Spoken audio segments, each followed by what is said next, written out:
avez choisi ORTM2 pour vous informer. Vous avez bien fait. Mesdames et messieurs, bonsoir et bienvenue. Au Mali, actuellement, les températures dépassent les 40 degrés la journée. Malgré les risques pour la santé, de nombreux travailleurs poursuivent leurs activités sous un soleil accablant.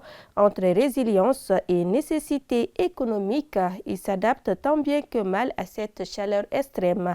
Les détails dans ce reportage signé Amadou Diallo, Amadou Loubekone, Oumar Diarra et Abdoulaye Diarra. Alors que le mercure dépasse les 40 degrés Celsius en ce mois d'avril, une chaleur écrasante s'abat sur plusieurs régions du Mali. En pleine canicule, les citoyens s'organisent tant bien que mal pour continuer à vivre. Parmi eux, Mamadou Doumbia, menuisier, et Seydou Tembine, artisan spécialisé dans la fabrication de briques, ne baissent pas les bras. Chaque jour, sous un soleil de plomb, ils bravent la chaleur pour subvenir aux besoins de leur famille. J'exerce le métier de menuisier. Le soleil nous frappe fort. Ce n'est pas facile de travailler sous cette chaleur intense. Mais nous n'avons pas le choix. Nous le faisons parce que c'est ainsi que nous gagnons notre pain quotidien. Nous travaillons tous les jours, sauf le dimanche.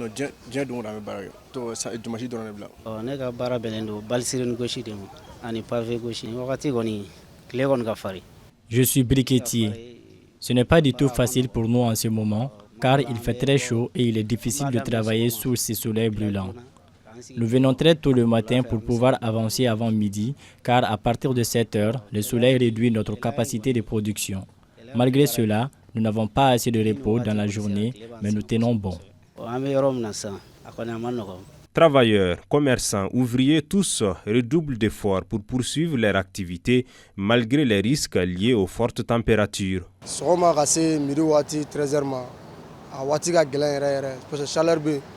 À partir de 12h ou 13h, il devient très difficile de tenir à cause de la forte chaleur. Pour résister sous le soleil, nous buvons de l'eau fraîche toute la journée pour nous soulager. Sinon, on ne pourrait pas continuer. Même s'il fait très chaud, on ne peut pas arrêter, car c'est avec ce travail que nous gagnons notre vie.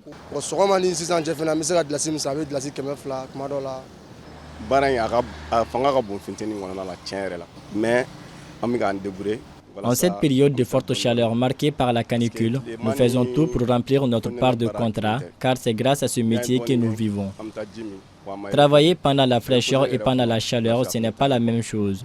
Cette période demande beaucoup de courage et de volonté. Nous faisons une petite pause au milieu de la journée, mais ce n'est jamais suffisant, car nous avons des engagements à respecter. Selon Mali Météo, les températures devraient continuer à grimper dans les jours à venir. Le côté exceptionnel de cette année, c'est qu'il y a une variabilité observée au niveau des températures qui se trouvent au niveau de la surface de la mer ont changé. On subit une brusque élévation. La pression est en baisse, la pression atmosphérique de l'air est en baisse. Et pendant cette période-là, généralement, de façon générale, ça va nous conduire à une forte chaleur. Les analyses nous montrent que, certes, il y aura de la chaleur extrême, mais ça ne va pas être très extrême que celle de l'année dernière. D'après nos analyses, nous avons vu que les températures étaient en légère hausse tout au long du mois de mars, mais on a vu que ça a grimpé aussi pendant ce mois d'avril, et d'où nous avons eu l'idée d'émettre une alerte météorologique par rapport à la vague de chaleur. Il fait chaud, mais nous gagnons notre vie dedans. On ne peut pas céder juste parce qu'il fait chaud. Avec cette forte chaleur, les spécialistes en santé recommandent surtout aux travailleurs de prendre des précautions qui sont entre autres notamment le fait de ne pas s'hydrater, de ne pas boire assez d'eau. Ça, c'est à éviter. Les moments de la journée où il fait excessivement chaud ne sont pas les périodes propices pour faire l'exercice physique et sportif. Maintenant, pour des gens qui travaillent aussi en contact avec le feu, avec tout ce qui est soudure et autres, des activités quand même qui sont intenses, qui les exposent, n'est-ce pas, à la chaleur, nous on les dira que pendant les moments où il fait très très chaud, diminuer au maximum ou bien d'éviter ces activités-là. Maintenant, il y a un certain nombre de personnes aussi qui sont des groupes à risque.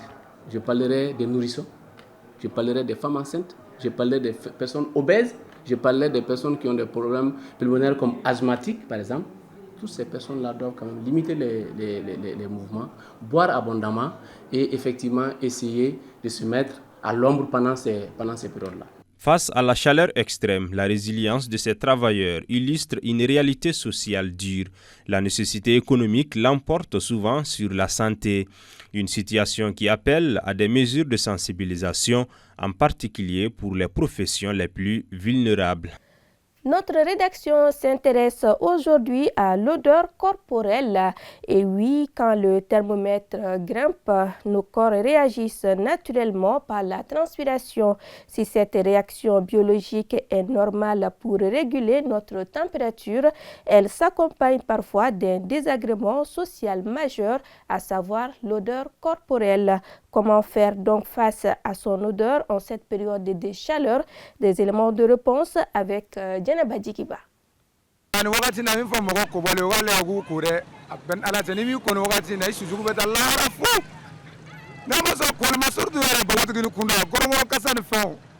Il n'a pas pourtant tort, parce que sous un soleil de plomb, l'odeur corporelle devient vite une affaire publique. Dans notre société, le sujet reste parfois tabou. Pourtant, c'est un véritable enjeu de bien-être personnel et de vie en communauté. La cause. Il faut savoir qu'au niveau de notre peau, on a ce qu'on appelle deux types de glandes sudoripares. D'abord, il y a une glande sudoripare qu'on appelle écrine et il y a une glande sudoripare qu'on appelle apocrine. Des facteurs aussi aggravants de ces odeurs-là. Parmi ces facteurs aggravants, vous avez surtout le facteur génétique, il y en a. Il y a l'âge.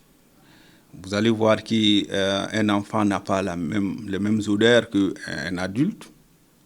La femme n'a pas la même odeur que l'homme. Selon Dr Traoré, l'hygiène corporelle doit être une priorité, surtout en saison chaude. Il y a le facteur hygiénique, des gens qui ne se lavent pas, des gens qui portent aussi surtout des habits qui aggravent la sueur, comme des habits en soie. Dans ce contexte, c'est surtout les déodorants que nous préconisons et aussi les antitranspirants.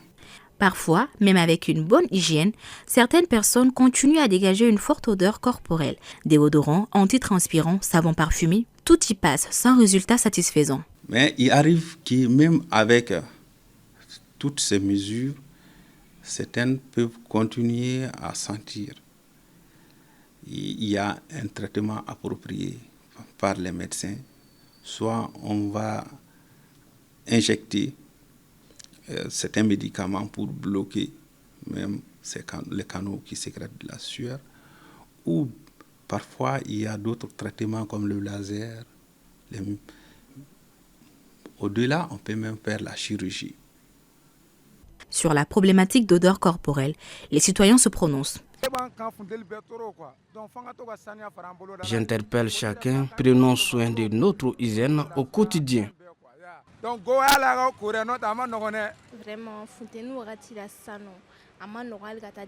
Il devient de plus en plus difficile de supporter les foules. Les fortes températures accentuent les odeurs corporelles. Pour le bien-être de tous, j'invite chacun à redoubler d'attention à l'hygiène, une douche quotidienne et l'utilisation des déodorants.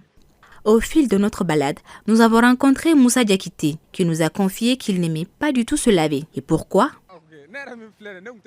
Je l'avoue, auparavant, je n'aimais pas vraiment me laver. Mais depuis que j'ai commencé à conduire l'hôtel Mani, j'ai compris l'importance de l'hygiène. Ne vous contentez pas de faire les 4 roues, c'est-à-dire laver uniquement les pieds. Et si vous ne vous lavez pas correctement, il ne faut pas s'étonner d'avoir des odeurs désagréables. De passage dans un salon de beauté, Fatoumata Magiraga, une esthéticienne, nous donne quelques astuces et conseils pratiques pour prévenir les odeurs corporelles naturellement. Les gens qui transpirent beaucoup peuvent peut-être prendre un bocal, mettre un peu de bicarbonate de soude et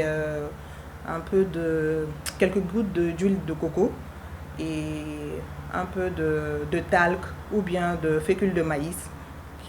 Ces gens peuvent utiliser ça sous les aisselles tous les matins peut-être. Et pour ma part, moi j'utilise la pierre d'Alain qui est super efficace. C'est un antitranspirant naturel. Le rasage qui est super important à ne pas négliger parce que les poils sont responsables des mauvaises odeurs. Je dirais se sentir bon, c'est pas seulement question de produits ou de parfum. C'est aussi un moyen de prendre soin de soi, de se respecter et de prendre soin de se sentir bien dans son corps. Alors oui, le soleil tape fort, mais il ne doit pas faire fuir les gens autour de nous. Un peu d'eau, du savon, des gestes simples au quotidien et surtout une bonne dose de volonté. Car à la fin, la fraîcheur ne dépend pas que du climat. Elle commence aussi dans la salle de bain. Sur un tout autre sujet, inauguration samedi dernier de la polyclinique Medipol à Banankabuku, composée de plusieurs spécialités. Cette polyclinique vise à renforcer le système sanitaire malien et rapprocher la population des services de santé. C'est ce que nous dit Kounandi Bamani dans ce reportage. Inaugurée ce 19 avril pour renforcer le système sanitaire malien, la polyclinique Medipol est une structure de santé privée. Elle est dotée d'un plateau technique ultramoderne et de plusieurs spécialités. C'est là pour le bien-être des populations, nous confie son promoteur. J'ai soutenu légèrement la mission de l'évoluer dans le secteur privé. Face à cette ambition, on avait créé au départ un cabinet médical. Dieu merci, on a pu quand même construire cette nouvelle structure pour offrir un plateau technique beaucoup plus performant, plus adéquat à la population. C'est tous les Mali qui vont en bénéficier. Les citoyens venus nombreux pour assister à cette ouverture trouvent que le joyau est une aubaine pour le Mali. La clinique, c'est une très bonne chose pour tous les patients, tous les Maliens. On ne peut que s'en féliciter et souhaiter plein succès à cette clinique. Aujourd'hui, c'est un grand honneur pour moi en tant que président de tout le secteur privé de la santé, président des médecins privés du Mali, par rapport à cette cérémonie d'inauguration. En fait, ce n'est qu'un développement et une continuité. Medipol était là en tant que cabinet. Il a dépassé le stade de cabinet en clinique et aujourd'hui nous sommes à la polyclinique Medipol. Donc c'est une ascension remarquable. C'est là témoin de son sérieux dans le travail et c'est là témoin aussi de cette bonne collaboration avec la population des amis. Pour cette inauguration, beaucoup d'autorités étaient sur place afin de soutenir le promoteur qui n'a pas manqué d'inviter les citoyens à venir visiter la polyclinique. C'est ce qu'il fallait retenir de cette édition. Grand merci à vous de nous avoir suivis. Ne zappez surtout pas juste après moi, Daouda Kone pour l'édition en Pamananka.